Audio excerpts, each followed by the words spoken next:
Leave this video a like and then you can hype the video. The more hypes I get, the better this video does. So this is my British Indian restaurant base gravy. It's the curry sauce for absolutely any curry. A lot of people are still buying jars.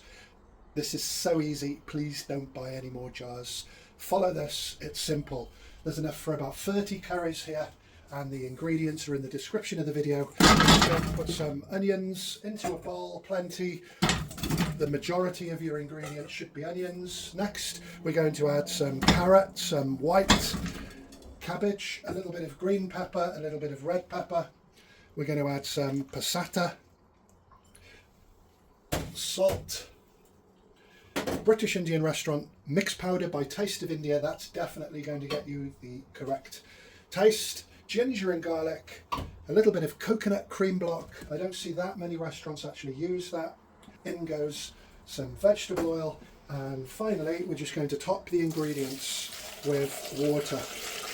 Do make sure your ingredients are swimming in the water. I'm going to boil this for 1 hour with a lid on. If you're not using a pressure cooker, you're just going to have to boil it for 1 hour 45 minutes, not a problem. I'm going to boil that for exactly 1 hour once it comes to the boil.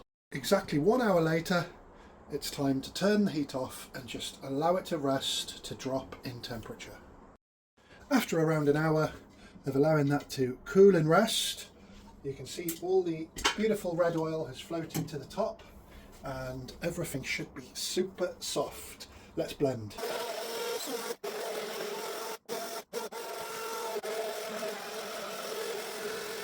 So the next step, you can see there's still a little thickness, so I'm just going to dilute it with some water. Quantity again in the description of the video.